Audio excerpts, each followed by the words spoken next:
Assalamu alaikum wa rahmatullahi ta'ala wa barakatuhu. Alhamdulillah. Welcome, inshallah, to our session here. Inshallah, I'm just going to invite our guest.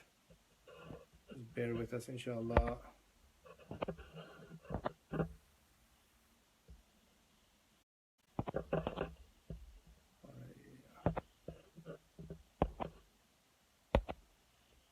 Okay, invite sent. Alhamdulillah. Wa alaikum salam, Janab Farhan, inshallah. Okay, invite sent. Welcome, inshallah. Okay, let me add you, Suraya.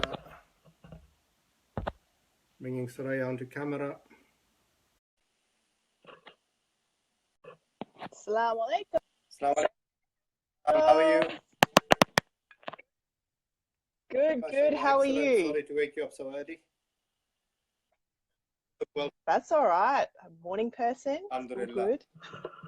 Okay, Bismillah. Are you all well? Alhamdulillah. I'm just going to send this. Yes, I'm just going to send this along to all my ladies in my group so that they're going to come and join as well. Share as well, please. Share. Okay, I've got a group of ladies who are exactly in this position, so this would be very beneficial for them. Welcome, inshallah, as people are coming on. Please, inshallah, just share this post, and inshallah, within a few moments, we'll be ready, inshallah, to discuss this further. We're just sharing ourselves over here to some of our pages, inshallah, so that you can be with us, inshallah, in this time. And if there are any questions, wa alaikum salam to all of you, mashallah, Sister Hamida, I hope you're well. Then you can do that also. Share it along. Here we go. We've got several groups. In a group. Welcome aboard, people. Healing for you. Post. Alhamdulillah. Can't wait to talk about this subject. It's such a taboo topic and we need to talk a lot more about it, especially in the Muslim community. So thank you for giving this, this space and opportunity. Inshallah. How are we doing there? Are we okay with that? Yeah, we're good. Okay. Use this to see what comments are coming through, inshallah. Okay. Assalamu alaikum wa rahmatullah. Alhamdulillah rabbil alameen. Assalatu wassalamu ala ashrafil anbiya wal mursaleen wa ala alihi wa sahbihi ajma'in. Alhamdulillah wa shukrillah. Thank Allah subhanahu wa ta'ala for allowing us, inshallah, this platform to be able to come together to speak about, inshallah, various different topics with regards to alternative healing, and also to try and tackle head on some of the issues that are going on within the Muslim community that are not being addressed and are not being dealt with, because a lot of people in senior positions of overlooking the state of the ummah are not fully trained in these subject matters. So what we're trying to do here, inshallah, is I'm bringing in therapists from around the world. Alhamdulillah, yesterday we had Sister Zai from Singapore. Today, mashallah, from the other end. You know, you're not upside down. People would have thought you would have been upside down, but not. So you're sitting on the roof. Not quite. Not quite, not today. It's not an upside down day. And then beyond that, alhamdulillah, we want to discuss these topics. So this is something that I've been seeing Sister Suraya talking about, and it is it's to do with childhood trauma. Myself as a therapist within Aafiyah Healing, we deal a lot with people that come to us with physical ailments later in life, but ultimately it's all about childhood traumas. So inshallah, this is something that I'm going to open up the stage, inshallah, for Sister Suraya to start talking about. I'm going to throw in my 10 pence worth wherever I can, and then we'll take it from there, bismillah. So, and also people, now that you're on, please, inshallah, share before you go, and then also put up your questions, and so we can actually start posting these to her, inshallah. Jazakallah. Bismillah, over to you. Bismillah ar-Rahman ar-Rahim. I can't see the questions, so I'll just take it from you as to what questions come through, if there are any. So the the fact that this is a big movement at the moment that has happened in the world since 2017. Maybe people may have heard this hashtag called Me Too, and this is where women start to speak up about abuse, mainly sexual abuse. And it has been such a great movement, although very confronting, but much needed, and much needed in the Muslim community.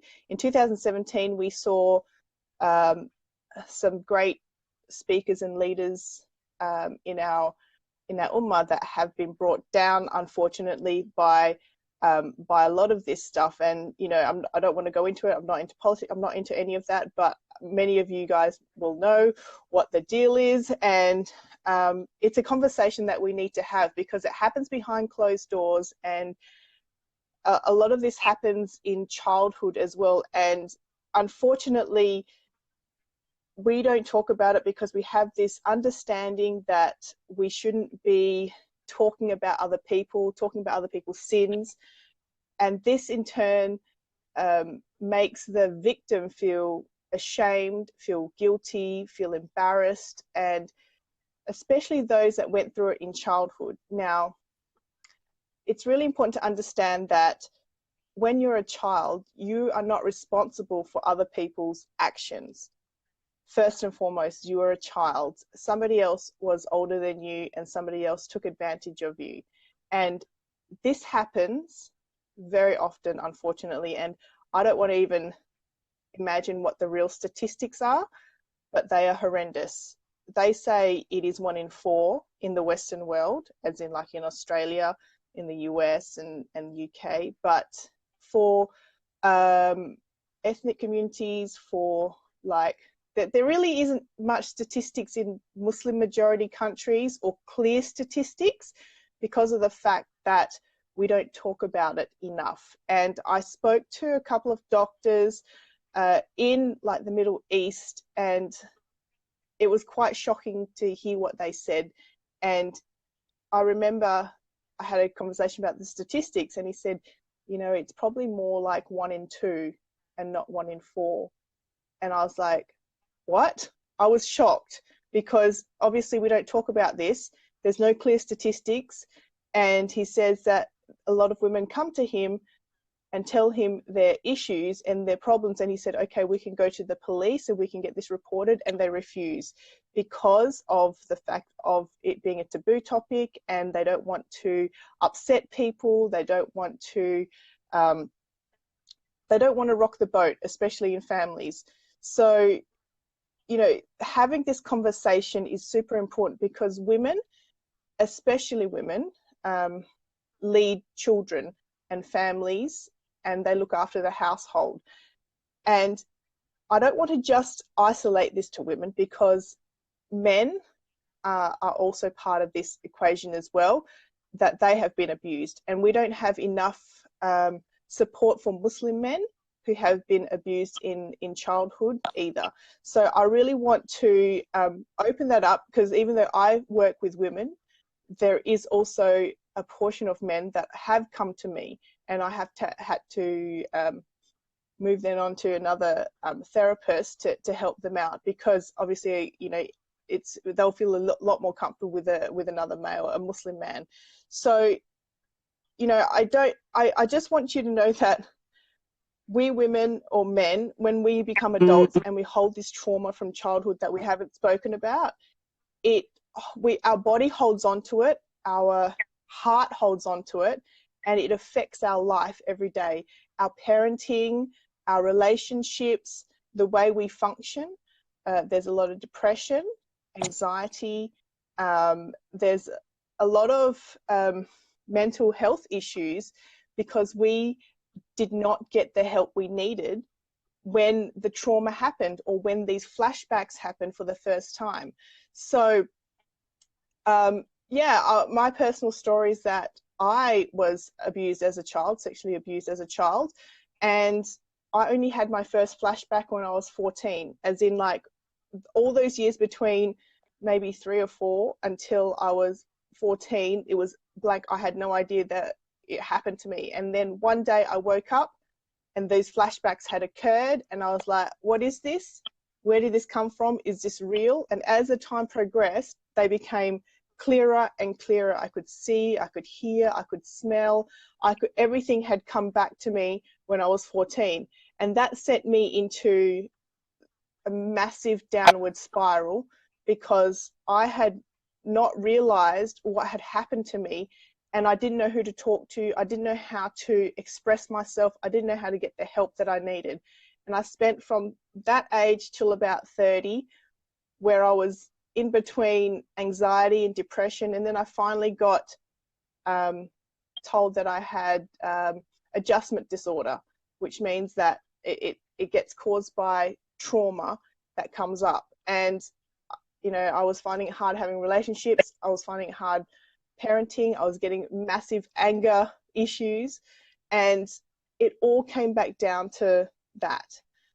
But the important part is that there is help out there. There is so much help out there. You just need to reach out. You know, especially with Aafiyah Healing, you know, you guys do some amazing work. And I was talking about how your body holds on to that trauma, and a lot of bodily pain comes up, especially with sexual trauma. Your lower back is a big place where you hold on to a lot of pain. And I would say that I spent those years between 14 and 30 with massive lower back pain. I would be taking Panadol to be able to sleep.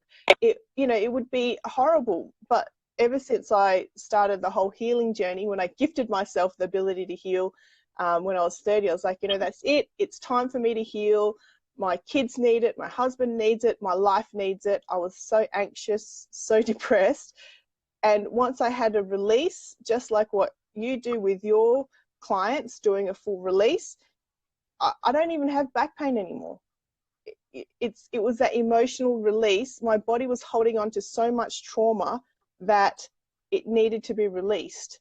So yeah, for me, I think the work that you do, supporting people that have gone through trauma, is fantastic, because we start to have this conversation that not many people have these conversations. So I can ask you a about. question at this point.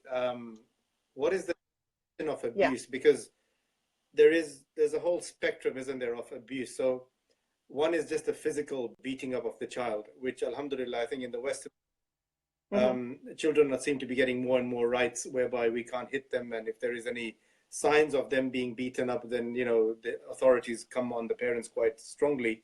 So that's one detail we have in the West, alhamdulillah. But the other thing also, one is the physical abuse. The second one, which I think 99% of all children get, is the emotional abuse.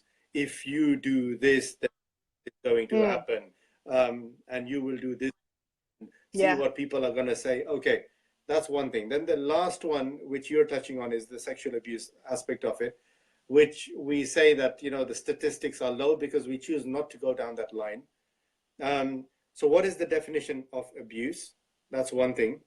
And then the other thing is, which some people who are naive and got their heads stuck in the sand will say, where's the proof of it? So my question to you as an advocate would be, well, if you were 2, 3, or 4 years old, how do you remember? What do you know? And what was the body trying to tell you at 14? What if it was just shaitan waswasing in your head? That's a good question. That's a good question. Okay, I'm going to dissect those questions. That's 3 questions in one. All right. First question was the definition of abuse. That was the first question, wasn't it? It was, wasn't it? Yes. So the definition of abuse is basically doing something onto someone that isn't kind, that isn't morally right. And when we talk about sexual abuse, we're talking about something that you don't consent to. And when you're under 18, especially when you're a child, you wouldn't know anything about sex. You wouldn't know about any of that because you're not wired, your brain's not wired already to go into that phase where, you know, you're not a teenager, you don't have those hormones, you don't have any of that. Your body's not wired for that. So, you know, biologically, as a child, having sex is it shouldn't be happening, because that's not what children were supposed to be doing. So it's never your fault if you're abused as a child. Never take responsibility of that. You cannot control what other people do to you, especially when they're adults. And I'm also going to touch on the fact that abuse can happen between similar age children as well, which is a whole nother story altogether. But, you know, let's focus on the fact that it's not your responsibility what someone did to you, especially as a child. So we're talking about yeah, sorry.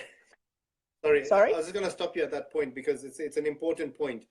A lot of the clients that we see with regards to childhood abuse, they say, line, I feel guilty, it was my fault. At 3 years old, at 6 years old, even up to 9 years old, it is not your fault. It had nothing to do with you. And somehow or another, that emotional and mental blackmail abuse is thrown back on the child. It's your fault. That's why this happened. And then they grow up with that guilt in them, knowing that, well, believe that it's their fault. And yes, rightly so, there is no blame on that child until they're of age, and until they make a conscious decision of falling into that particular haram, for example. So that's it. Children have to be held responsible. Agree. We talk about the mental abuse as well. You were touching on, and you know, obviously, I talk a lot about sexual abuse, but the mental abuse, and also adding on to that, spiritual abuse, which you know, I didn't really say that we're going to talk about that today, but that's where you put fear into someone spiritually, like using religion to scare someone, and like scare them not in a good way, as in, you know, really scare them. And, you know, so it's not just haram policing, it's the next level, scaring someone and using that as a form of control and abuse. So the mental game is another story altogether as well, and that's where you don't see the scars, because it's all in the head. And you're saying that how they would say not to tell someone, or you're going to get in trouble, or you did this, it's your fault. That's at that age, at a young age, you know, you're being conditioned. Whatever an adult says to them, because an adult to a child is someone that they can trust, and to them, they're being conditioned at that point in time, and so children will accept that as the truth. So that, for us, when we become adults, we become conditioned by what our thoughts or what the adults tell us as children, and we bring that into adulthood. And so a lot of us don't get the help we need to manage these emotions, because we are conditioned to think that it's wrong, it's bad, you are naughty, you know, all these stuff, because the perpetrator had told that to you. So you're exactly right. People think that they're guilty. What was the other question? Second question, proof of the abuse then. Oh, the proof of the abuse. Good question. And this is a big one, because some people end up going to the police. Now, I'm not saying that you need to go to the police. I never went to the police, and I'm completely okay with that. It's a big question, because you can't prove it. You cannot prove it except for your own mind. And it's really up to the individual. For me personally, it was the flashbacks that became a lot more real than I thought they were. However, there have been cases that it was a guy, I think in the US, who had said that the father had abused him, and they came up with the fact that he was making it up, or there was a psychological explanation that these ideas or this memory wasn't real. This is what you're referring to, right? Where it doesn't come up as real. So it's hard to prove. It's hard to prove because it's so long ago. You can't do any tests on it. You can't go to the hospital. You can't do any of that. It's all in the head. Now, the thing is with that is you need to be able to understand yourself that you need the help. and you need to open yourself up and ask for that help. Yeah, there may not be proof, but you have the ability to heal yourself. If you're feeling on the inside that things aren't right, that maybe your relationships are suffering, your children are suffering because you may have anxiety or depression, or you know, some kind of mental health issue that keeps coming up for you, then you need to be able to be responsible for your own healing. You know, the thing is, like, because it's so far along from childhood, it's too hard to prove, but you know yourself if you need the healing. So you as a person will know those overwhelming feelings that you're getting. And it's super important that you step up and you ask for the help, because especially if you're a parent, because you have to remember that we are parenting the next generation. Are you putting on your conditioning onto your children? Are you using, is your depression, your anger, your anxiety that's caused by your inability to manage your emotions being thrown onto your children? So we need to think about that. We need to think about our next generation. Are we helping them, or are we just going to mull in our own pain and die with it? And then who knows what happens to your children, because you're so completely in yourself, in your own upset place, because you don't want to get the help. You're too embarrassed, too shy.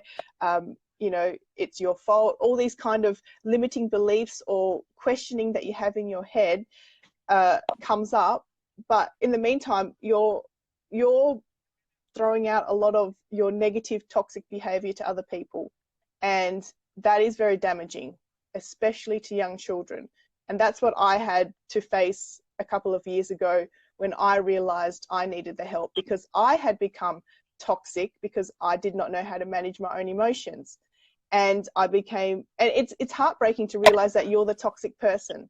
Super heartbreaking. And then I had to say, whoa, my child will be listening to this, to me for the rest of their life. There's two boys. They'll be seeing a broken mother, and I don't want that. I don't want them to see that. So as parents, we need to step up, because we've got the next generation that are going to be running this world.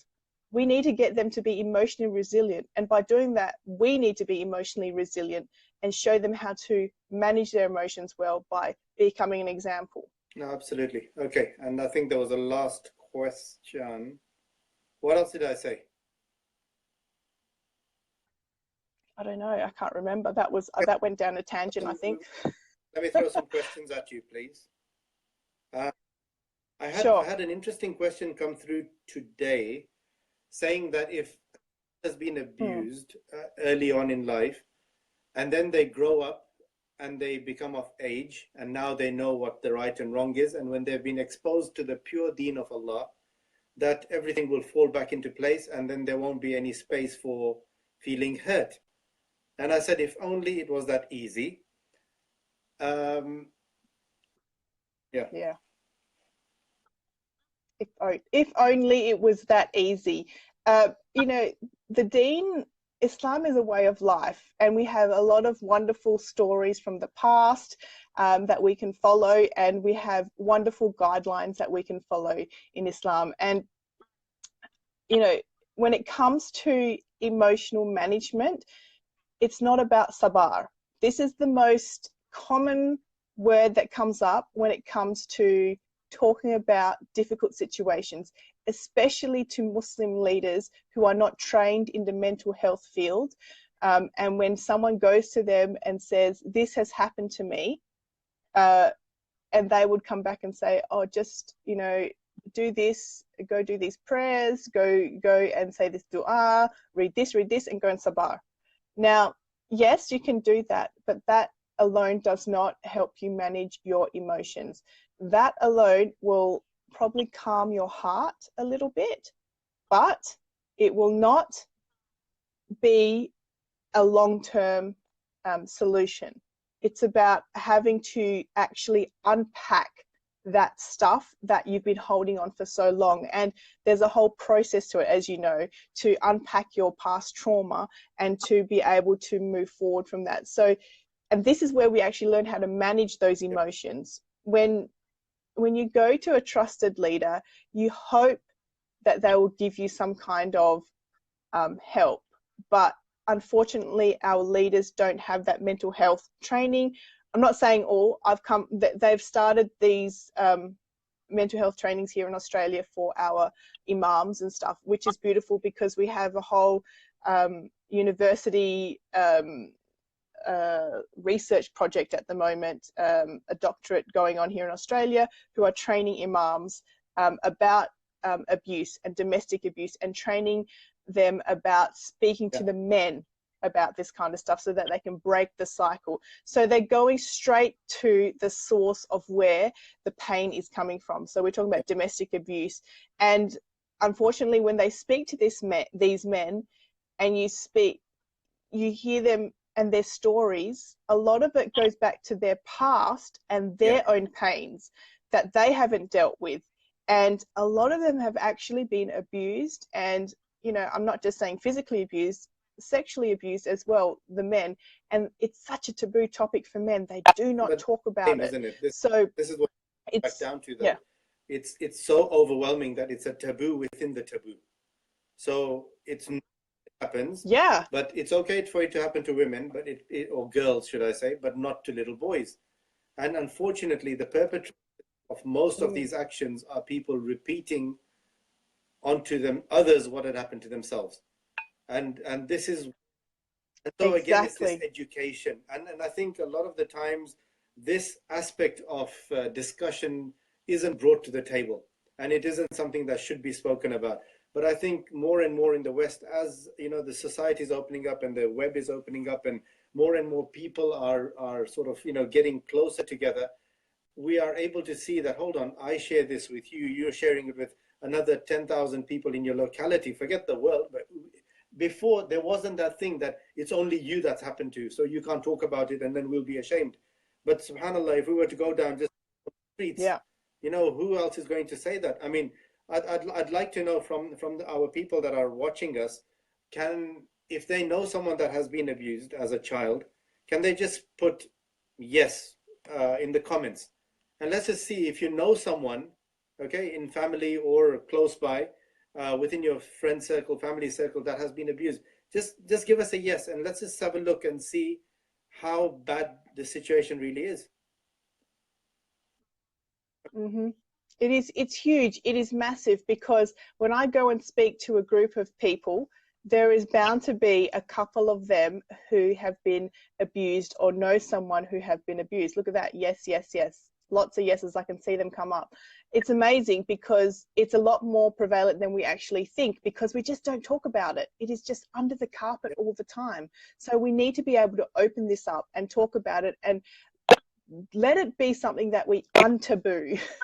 Because even though I laugh about this, it is something that I stand there and I don't mind feeling uncomfortable talking about it, or making other people feel uncomfortable when I talk about it, because it needs to be spoken about. The more we speak about it, the more people will be open to talk about it. Because I know that when I talk about it, the moment I talk about it, I can see now I'm getting friends requests on my Facebook. I'm getting all sorts of stuff coming up on my Facebook, because it's a lot more common than you think. Whenever I do a Facebook Live or share something that is regarded to abuse, because I have a specific group just for Muslim women who have gone through that abuse, like my Facebook pings, because it is more common than you actually think it is.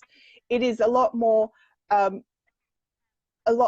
quieter as well, because people don't want to speak out loud. So if you see now, a lot of people don't talk about it. But in my groups, we openly talk about it, because it's a safe space. But in public, when it's a public forum, you'll see that they would just watch on, because it's super taboo. They don't want their name to be associated. Well, look, I mean, out of 30 people that we have online, we've got already over 10, 11 yeses. Yeah, so that's already a one in three, mainly of the Western world, that is suffering from this issue. And subhanallah. Okay, look, let's pause from theory. Let's answer some questions, and then we'll come back to some more, inshallah. Sure. So that was my first question. Okay. as we go down. Okay. Salma Rahman, what remedies are there? How long does it take to cure generally mental abuse, sexual abuse, physical abuse? As long as your body takes, isn't it? Oh, that's a good question. Yeah, that's a good question. Firstly, you need to go and seek the help that you need. And it's really important that you're comfortable with the person that you're seeking help with, because some people go to therapists or psychologists or whatever. It's important to feel comfortable with them, to gel with them, because at the end of the day, it's going to depend on your healing. You want to be able to be comfortable to open up, because that's where you're going to start to heal, is when you start to peel those layers off, unmask yourself, and allow yourself to feel and grieve. And I would like to say that there is no time frame for healing. Healing is different for everyone. But a lot of the stuff that you do and that I do can get instant release, because we both have different kind of release techniques.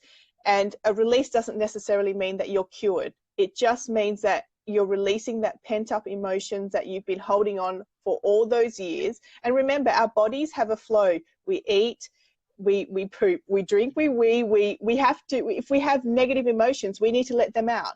We're holding on to that. And if you've been holding onto that for years, it will spill out to all sorts of stuff in your life. So whatever you resist inside to deal with, it will persist in your life. So whatever you resist persists. So if you've come through trauma and your body's holding on to that, I can guarantee you that you're going to have pain in your neck, in your back, like in your chest. Those are, for trauma, those are the very most common places that you're going to hold on to that pain. And I'm not sure for your workshops, but I'm not sure where the most common places of pain is, but for my ladies is the lower back. Lower back area is a great place of pain, and obviously in the private areas as well for them. And also a lot of them have come to me saying they have fibromyalgia, which is something that doesn't have a cure, where your body, it's painful all over in your body. Well, I don't know, what's your take on that? Chronic fatigue syndrome is an interesting one, because it's not recognized medically. And all that happens with the medical field is that you're always firefighting the symptoms and not dealing with the root cause of the issue. So for fibromyalgia, now the other thing that you mentioned as well is that, healing, how long will healing take? It can take your whole life, because the way we look at it is, once something is broken, you can never get it back to the way it was or it should be. But in those cracks is where our shifa comes as well from Allah subhanahu wa ta'ala as a mercy. And it is through that pain, it is through suffering. Yes. And this is something that I'm working with a client at the moment who was abused from the age of 6 years old, upwards, along with her sisters. And you can imagine the state that she is in now at the age of almost 40, with fibromyalgia, with back pains, etc. The same stuff that you're describing, it's there. But alhamdulillah, a few sessions of Aafiyah healing, you can see how the color on her face has changed. From not being able to get up to I'm up, I'm actually full of energy now, I'm moving. And again, it's about accepting. It's about not being, dragged down by everything that took over. And subhanallah, the other thing that we, when we do the workshops, for example, and like you say, that the emotion gets trapped in certain parts of the body. Whenever we generally work, the women, and we try to do a realignment of the body, which involves sending energy towards the hip area. So again, with the men, we don't touch the women, women don't touch men, but it's distant healing, or women work with women. And in that time, subhanallah, what tends to happen is hands are on, our hands are burning hot, and people, and the lady will say, I can't feel anything. I can't feel anything. And they're like, is something wrong? No, your body has shut itself down as a way of protecting itself. It doesn't want to sense it. And the other thing that also tends to happen, unfortunately, is the cancers of that area, of the privates. Okay, uterine cancer, all, of the womb, and everything around there, because you're holding on to that emotion. Now, like you said, you eat, you go and poop, you drink, you go and pee. But with emotions, it doesn't work like that. It goes in and then it stores itself, saying, okay, deal with it, and then we'll release it. Acceptance, understanding, Yeah. Forgiveness. Well, how do I forgive this person that's ruined my life? Okay. So holding on to anger, because that's what it metamorphosizes into. It changes itself from hurt, frustration, confusion, guilt Yes. into anger. Now you're holding on to someone else's burden. How do I release it? Where am I releasing it Yeah. from? What can I do? This person still is alive. This person's my uncle. This person lives in the house next door. Subhanallah. Yeah. It's hard because a lot of people see their abusers on a daily, weekly basis, and it's very difficult for them because they're holding on to this huge story, and they may be, whoever's listening now may still be being abused. And I'm saying this with, you know, a heavy heart, because adults are also still being Yep. abused. And, you know, whatever the grip that this person has on them is very, very tight. And some people who are watching may come to realize that what's happening is wrong, and, you know, they're being taken advantage of. And it still happens in adulthood, because people can be like abusers or narcissists or, you know, psychopaths can be very convincing. And my advice to those who are in the midst of being abused, physical abuse, sexual abuse, and, you know, a lot of people actually don't realize this, but even in marriage you can be sexually abused. You can also, there is such thing as rape in marriage. And I have to say that out loud, because a lot of my ladies come to me and say that that I didn't consent to having sexual relations with my husband, but he went ahead anyway. And that is rape, and that is really important. I know that that's a completely different discussion, but some people that are watching may not realize that. And the thing is, with people who have gone through abuse, their ability to attract toxic people in their life and keep toxic people in their life is amazing. Like, they're very good at being in relationships where they're not treated well, they are being abused, or they're in relationships with narcissists, and they will stay in those relationships. And in staying, they become abused again. So from childhood to adulthood, they're continually being abused, and they think that it's okay to be in this, because that's just how life is supposed to be. Now, life should be, you should feel happy, calm, and contented in life. That is your natural, neutral state as a human being. Now, if you don't feel that, and there's some emotional turmoil, or you've had that emotional turmoil all your life, that's where you need to get the help that you need. That's where you need to approach someone. And I think that's what people are starting to do as well. They are starting to come out. They are starting to speak. They are starting to, because I think media has given us that opportunity to not speak closest to us, but someone on the other side of the world, for example. You know, so that person, I don't know them, and I can just tell them everything that happened, and then also try and get some solutions out of it. But unfortunately, what is happening is that not everyone out there wanting to help has the ability to help. So you can open up a can of worms, and then suddenly, well, I can't really help you now. Goodbye. Okay. Sometimes can be more dangerous. And unfortunately, you know, and it's such a shame when we have to pick up those pieces after a person's been abused and abused and abused after being abused again. Subhanallah, you know, you have to take responsibility for that journey. It's a journey, isn't it? From when you decide to take action and then take those steps and move out from where you are to where you need to be. Subhanallah. And again, this is it, that behavior cycles will go around over and over again. So everyone that I was abused and that was not in the right frame of mind, and the partner that they go and find ultimately, and especially with the women clients that we have, is that they go and find someone just like their father, okay, who was a narcissist, who abused their mom, and they end up finding the man almost identical to what the father was like. And then guess what happens? Abuse happens all over again. And then the cycle continues. The cycle continues. And then the children watch it. And then what are the children going to do? And subhanAllah, just the other week, just this few days ago, I've had the same thing, that this woman has stuck out in a marriage for over 30 years in the hope that for the sake of her children. The husband's doing all sorts, going out all over the state, but in the hope that their children would not be affected by it. Today, her own children in the late teens are now snapping and shouting at the mother in the same way that the father does. So a lot of the times, you know, the victims want to also play the martyrs. Okay, like, can make more sabr, and it's okay. SubhanAllah, you know, people are losing their deen in this. And this is what, you know, what asked me. She asked me a very, very serious question. She said, you know, I started praying from the age of 9, for example. Okay, she was a very early age, between 7 and 9. Why did Allah allow this to keep happening to me? Didn't my salah, wasn't it supposed to protect me? Answer. And it was fine. I said, okay, Bismillah. But the answer that came to my heart at that moment in time was, your salah is for Allah. But the abuse that took place is a separate issue in itself. Okay, the salah will protect you, Allah will raise you, that's fine. But the test is not upon the child, the test is upon the adult that is abusing its rights and their responsibility upon that child.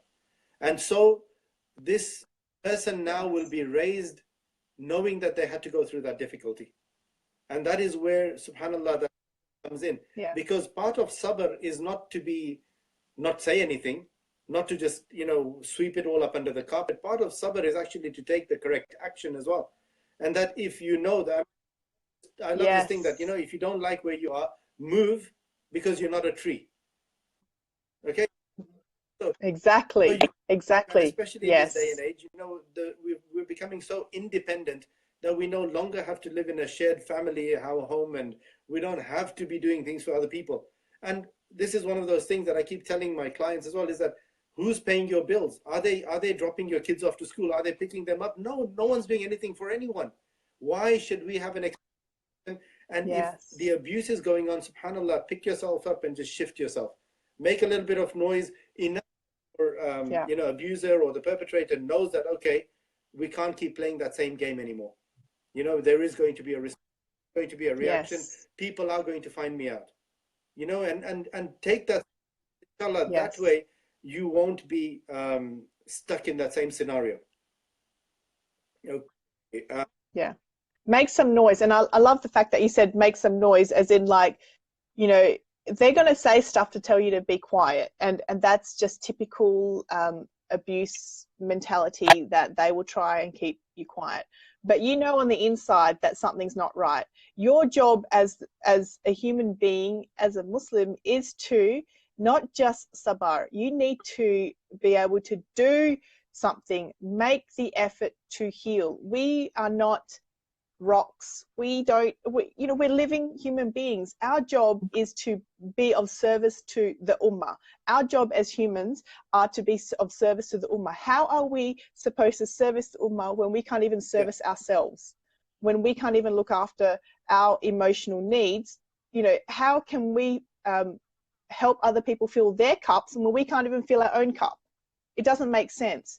So if you know that there's something going on that's not feeling right, get the help that you need. And it's really important, like I tell my ladies, that hurt people hurt people, and that's where the cycle of abuse happens. And understanding that if we don't get the help, we become toxic ourselves. We become the people that hold on to that pain and become angry and become toxic.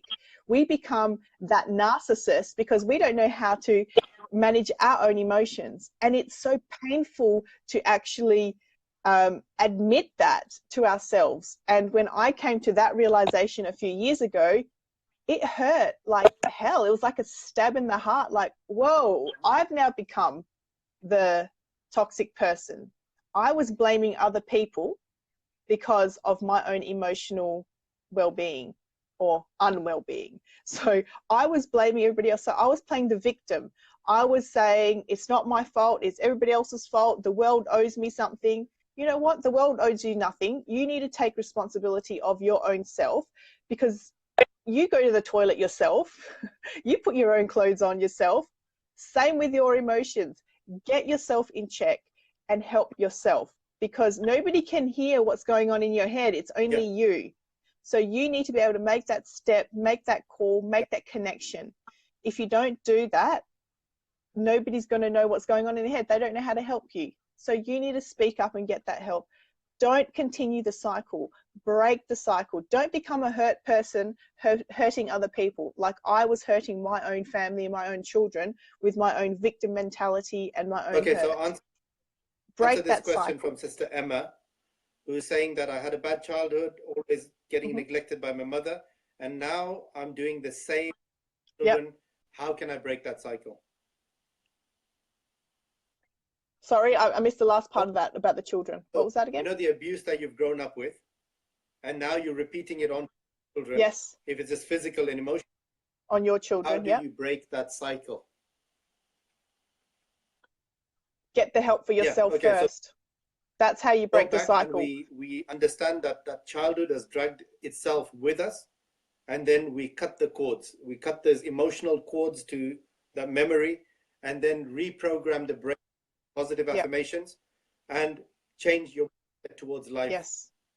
And then just set again. Yes. There's a lot of people think that when they've been abused or they've been hurt, in their minds that that's how they're going to be forever. That's not true. Our brains are amazing, and we can reprogram the way we see our past and the way we connect our emotions to past events. And, you know, for me, a lot of people ask, how do you manage the emotions that come up when it comes to flashbacks?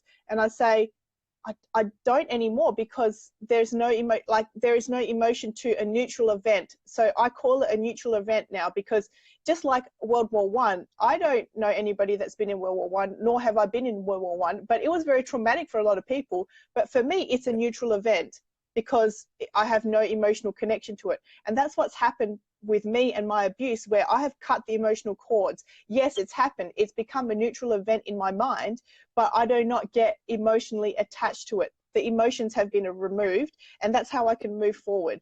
It doesn't mean that I deny it, that it happened.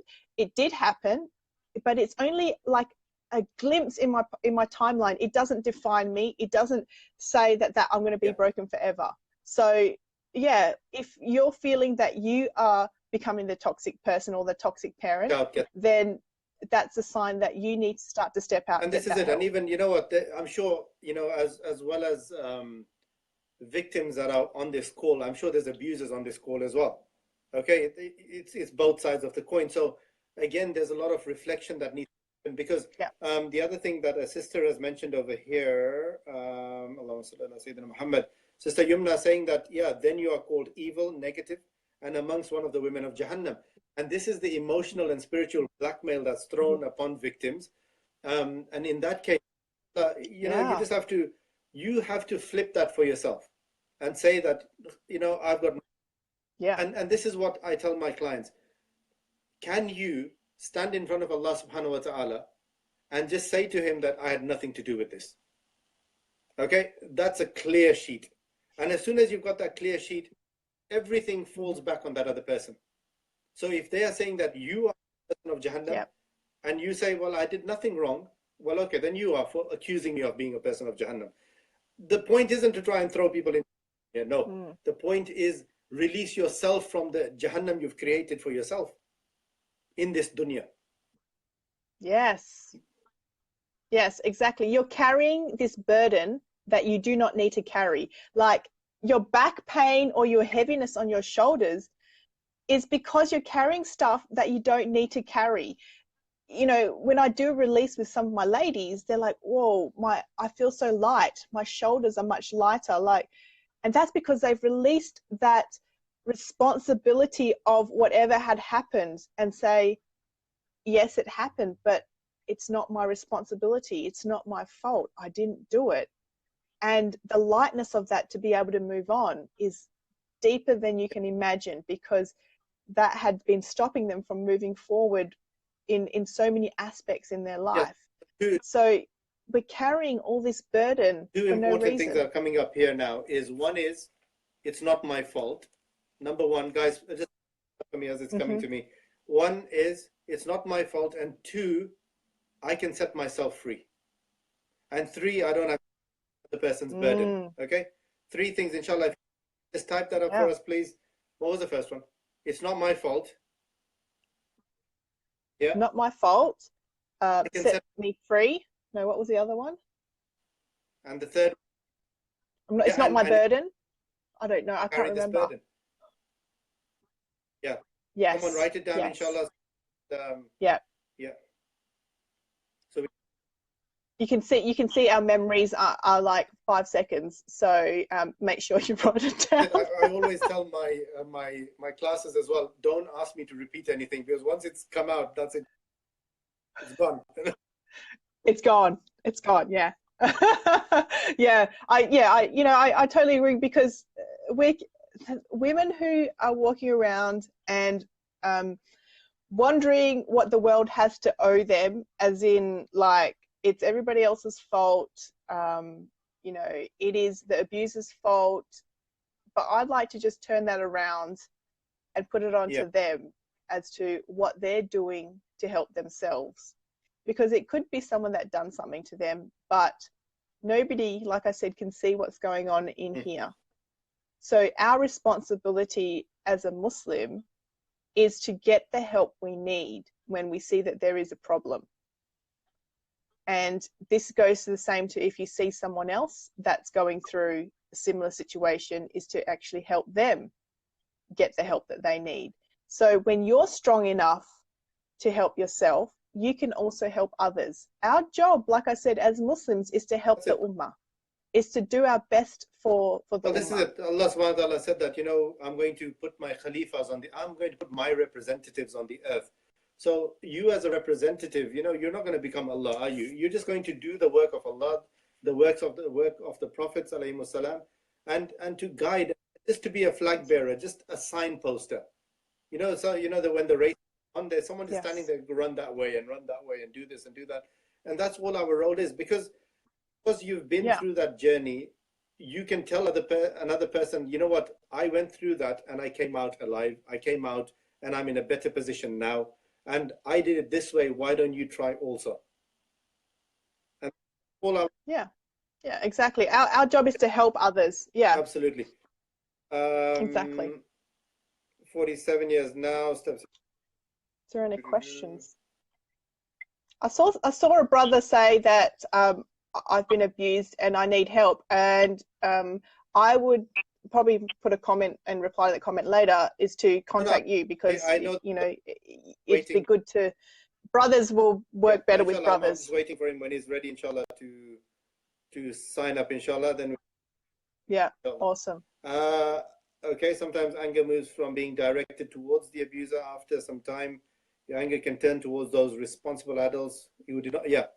Okay, so anger is one of those other major factors from an emotional point of view that needs to be managed, and most people's anger is not managed at any level of abuse until you become the abuser, and then anger is still, The Prophet ﷺ, as he's giving us so much advice with regards to anger, is that if a person cannot control themselves, then they need to seek help just to get anger into control. You're allowed to be angry for 3 days, meaning that, you know what, Suraya, you said something to me now, for 3 days, I'm not talking to you, I'm so angry. Meaning that in 3 days, you must come to some form of a conclusion, make peace with you or with regards to that situation that's caused that disturbance, and after 3 days, be able to make salam to you again. If I don't like you, just don't come in my way, but Assalamu alaikum. Okay? That's what's very important. But that anger, as it builds up in our body, we need to understand anger is from shaitan. Shaitan is from the fire. Our bodies are 70% water. Put fire underneath it or in it, in water, what's going to happen? The water starts to boil. When the water starts to boil, your psychology, your whole body systems begin to... Steam comes out. Your body is beginning to disintegrate. This is where cancers come in. This is where your immune system weakens, where you start to get all sorts of ailments and issues, your chronic fatigue syndrome, your repetitive strain injuries, your inflammations, arthritis, chronic arthritis, subhanallah. Everything there is as is. So anything to add on to that? Yeah, no, you actually brought up something that was very interesting when you talked about not speaking to someone for 3 days. And I like, if you're married, I call that the silent treatment. And I've used it a couple of times before, and, and it's okay. And it works a treat. I'd never last more than 24 hours, so that's fine.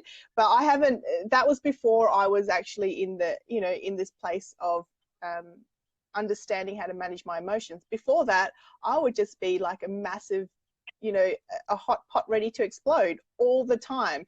And I would explode over the smallest things. I'd be a horrible person to go on holiday with, because if things didn't go correctly, or a shop was closed or something wasn't, going to plan, I would just boom, explode. And there goes our holiday, because I was such a toxic person. And the whole thing about anger and anger management is when you're in that space, you can't see that there's a problem. Because And it's interesting, if what's everybody's standing back, they're like, well, she's going to explode again, right? And we're talking about our job to become to serve the ummah, is to actually help those that can't see it themselves either. So it would have been wonderful if someone came up to me and said, come, let's have a chat, and I can see something's upsetting you. And just having that conversation where there's no judgment, where it's an open conversation, where you just talk about stuff, because speaking about feelings wasn't something that we grew up with. And a lot of Asian cultures are like that as well, where they don't talk about emotions, and emotions are just like down low, especially Asian men, where they're like, boys don't cry. And this is also in the Western world as well. And this is where a lot of repressed anger stays, and then it will just bubble and bubble and bubble, and then you're going to explode. And we're talking about also the domestic abuse situation as well.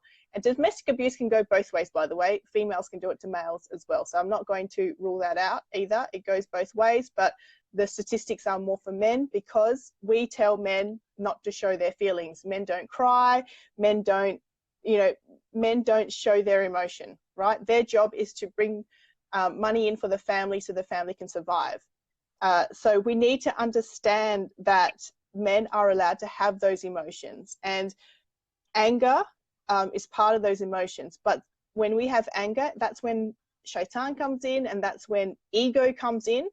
And when that explodes, kapoom, like everything around you becomes a terrible situation. Everybody will stand back. Everybody won't want to have anything to do with you. They're like, well, he's having another one of those again. So when you're right in that, you actually don't realize that that's happening. Your shaitan takes over. When you're having an angry outburst, shaitan takes over. Your ego on top of that takes over, and you think you're right. You think you're always right. And you will continue your little tyranny, and have this massive, it's just an ugly scene.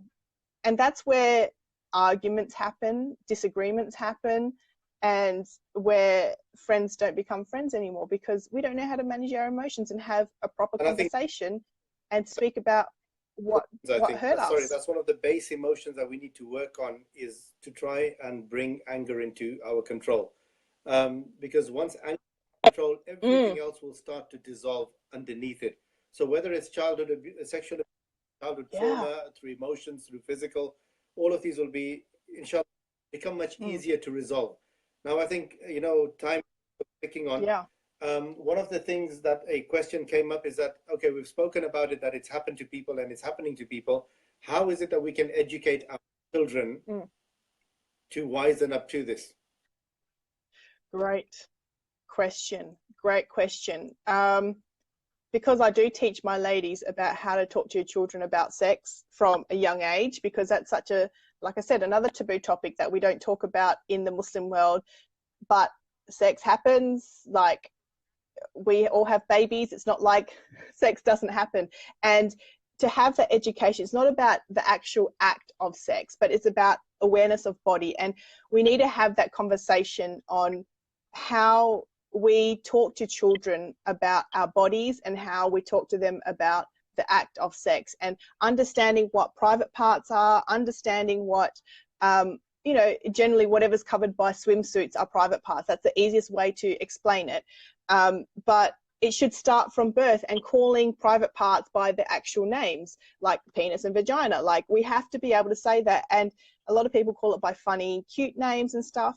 I must say my mother-in-law calls it what it is after I called her out on it. And she walks around, she's a lovely Asian lady, and she's like, okay, then that's what we're calling it. So, you know, we need to, as adults, as parents, set that stage up for our kids to educate them. And it should start from a young age, and understanding what their private parts are, and understanding what a good touch is and what a bad touch is, and who can touch you. So it can be like your parents for cleaning purposes, and to the doctor to check if there's anything wrong. So there is, you know, we need to be able to set those boundaries, and don't be shy about talking about it. I know it can be awkward, but that awkwardness has come from your own conditioning from childhood, because your parents probably didn't talk about it. So I'm here to unawkward it for you, to say these words that makes you feel awkward, because the reality is that you need to educate your kids. If you don't want the state or the schools to educate your children about sex, because obviously they've got a different curriculum on it, you need to do it. You need to step up, take that responsibility. Do not be embarrassed about it, because if you've got kids and you've had sex, let's be honest, you know what it's like. You know, that is the ultimate. That's what happens when, you know, that's what you want to protect your children from at a young age, is for them not to be abused. So we need to have that conversation. Step up. Don't shy away because you're embarrassed. You know, would you rather be embarrassed, or have your child be put in a difficult situation where they have to have healing for the rest of their life? Embarrassed for a short moment of a conversation that you have after they have a shower, or having your child have to go through therapy? You know, weigh up. Step up as a parent. You need to be able to be responsible. You've got kids, that means you're responsible. Don't be embarrassed about talking about difficult subjects. And this also goes with abuse, and understanding what bullying is, because bullying is abuse, obviously, and this can come from school or from adults. So have these conversations openly. Do not shy away from them. The more you shy away from them, the more that they will be embarrassed to tell you if something has happened to them. So inshallah, I think we've covered a fair amount of ground, alhamdulillah, at a decent depth as well, I think. But inshallah, what we're going to do after this, I think in March, is going to be the actual Aafiyah Healing Summit, where people's questions, inshallah, I think it's worth digging deeper into some of them to understand. There are some interesting comments coming up on the feed that need to be explored further, but there's a lot of people on there, on our chat here as well, that need the help. And alhamdulillah, we are in that position of helping people. And this is why these topics have been brought up, so that you can discuss them, you can hear us discussing them.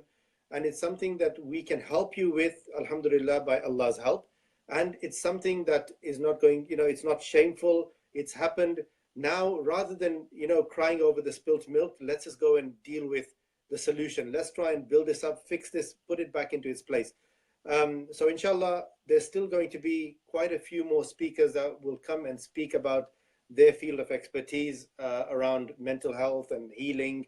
So we've done with, you know, from the motivational side with Zai, now you with the abuse side. As we're moving across the world, alhamdulillah, we're going to be bringing on a lot of different people with different skill sets. And one thing that's going to become very apparent is that whichever part of the world you are in, and you may think that you are unique, or it's unique to your culture. Sorry to deflate you, it's not. Okay, ultimately, you're not that special. Someone messaged me from the Philippines today saying, oh, we have this and this problem here. I said, well, we have the same. Okay, and that's it. Yeah. Matter closed. Human beings. Yeah. It's humans. We're all the same humans. Frequency. We only have cultural differences. Shaitan is one. Okay, his tricks are the same, and he gets us in the same way through our nafs. So what we're going to realize is that our problems are global. The solutions are just the same for each and every person. Change your mindset, let go, turn back to Allah, follow the sunnah of the Prophet ﷺ at every level. So we as the ummah have to follow it. The scholars and the leaders of the ummah have to follow it at the higher level. But each person, subhanAllah, take responsibility upon their own shoulders to then be able to know what to do with it and how. And if you can't help, signpost them away.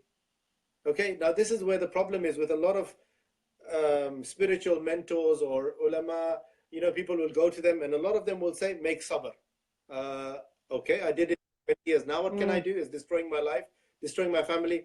Okay, read this ayah 700 times today for the next month. Okay, Sheikh, I tried it 700, it didn't work. Try 2,441 times. Okay. Called spiritual bypass. Spiritual bypassing is a topic that I've spoken about. It's up on our YouTube channel. And rather than deal with the topic, rather than deal with the issue that's bothered you or destroyed you, you just think that by becoming more spiritual, Allah is going to take this off me. No. You know, there's hukukullah, it's between you and Allah. If Allah chooses to help you and take it off, yes. But Allah at the same time is directing you back towards seeking. It is so important that we seek that help. And once we've sought that help, we actually have to take those difficult steps of confronting the emotion itself. And this is where a therapist and, you know, like Sister Suraya, with ourselves, with our Aafiyah healing and our practitioners, we're able to help you step by step. We become your crutches. As I said to one of our clients today, we will be your crutch. You hold us and you walk. And just get out of that rut, because we know what you need to get you out. It only happens with the will of Allah, with the help of Allah.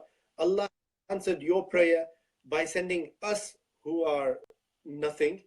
But subhanAllah, He will inspire us with the words to assist you. And when you feel that your life has healed, your heart has healed, your mind has healed, and you will make dua for us, Allah will accept that dua and forgive us also. So our role here is to, you know, profit at your expense, but to profit by getting Jannah as a result of helping you by Allah's will again. So yeah, and it's amazing to see those people who have healed help other people as well. And that for me makes my heart open up, because then you are benefiting the ummah by sharing your own story and helping other people, becoming other people's crutches and holding their hand through it. And I have a fiercely loyal tribe of women who hold each other's hands through difficult times. And it's super important, because what you do and what I do is about being non-judgmental and allowing people to release whatever they need to release so that they can move forward with their life and become of benefit to society with their own different positive mindset. If you can't be of help to people, then at least don't be an obstacle. Okay, just go to bed and go to sleep. Obstacle. But I love that. For your time, for everything, inshallah. But I think this is the beginning of many topics that we need to discuss. And inshallah, an alliance and you, inshallah. And inshallah, Aafiyah healing coming to your shores as well, biiznillah. So that we can help people become. We want everyone to become a healer. Every household must have someone that can fix things, fix people, fix their children, fix their. So inshallah, follow the links that are posted up, inshallah. Share this video, please, far and wide. Let people know there's so many people that are abused. Tag them in, okay? We won't make assumptions, but inshallah, these are the people that need to be connected. And today is one of those days. And mashallah, Friday on your side, Thursday night on our side, the day of salawat. Okay, so reminded for ourselves that inshallah, please spend this time, read some salawat, even 100. And ask Allah subhanahu wa ta'ala that this task that we have taken on to make it easy for myself, me, Zuhair, my family, for Sister Suraya, her family, and then inshallah for the whole family, to Allah grant us Aafiyah. May Allah grant us holistic well-being fi dini wa dunya wal akhirah. So alhamdulillah, inshallah. Closing words before I finalize. Closing words. Be responsible for your own healing. Be responsible. If you feel things aren't right, get the help that you need and break the cycle of your own abuse in your own head. Stop abusing yourself, because when you keep abusing yourself, you're going to do it to other people. So get the help you need. If you know and you're listening to this and this goes and you're feeling that we're talking to you, then you need to get the help that you need. Okay. Alhamdulillah. So now, Jazakallah khair, Jazallahu anna Sayyidina Mawlana Muhammadan sallallahu alayhi wa sallam ma huwa ahluhu, Jazallahu anna Sayyidina Mawlana Muhammadan sallallahu alayhi wa sallam ma huwa ahluhu, Jazallahu anna Sayyidina Mawlana Muhammadan sallallahu alayhi wa sallam ma huwa ahluhu. Alhamdulillah, may Allah subhanahu wa ta'ala grant ikhlas in our niyyah. May Allah subhanahu wa ta'ala grant you healing. May Allah subhanahu wa ta'ala heal your whole being, emotionally, psychologically, physically, mentally, at every level. May Allah grant us all healing, inshallah, on this night by the wasila of the Prophet sallallahu alaihi wasallam, by his mercy that cares for us the whole time. He sallallahu alaihi wasallam is harisun alaykum bil mu'minina ra'ufur rahim. So we ask by his wasila, inshallah, for his sake, that Allah subhanahu wa ta'ala, inshallah, grant us a holistic healing on this night and forevermore, inshallah. May Allah protect the ummah. May Allah grant us goodness, khair and barakah in everything that we do. Jazakallahu khair. Subhanakallahumma bihamdik. Nashhadu an la ilaha illa anta nastaghfiruk wa natubu ilayk. Wa sallallahu ala sayyidina Mawlana Muhammad wa ala alihi wa sahbihi wa sallam. Subhana rabbika rabbil izzati amma yasifun. Wa salamun ala al-mursaleen. Walhamdulillahi rabbil alameen. Ila sharafi Nabi Muhammadin sallallahu alayhi wa sallam. Al-Fatiha. Bismillah ar-Rahman ar-Rahim. Alhamdulillahi rabbil alameen. Ar-Rahman ar-Rahim. Maliki إياك نستعين اهدنا الصراط المستقيم الذين أنعمت عليهم غير المغضوب عليهم ولا الضالين آمين. الحمد لله والشكر. شكرا جزاك الله خير. السلام عليكم ورحمة الله.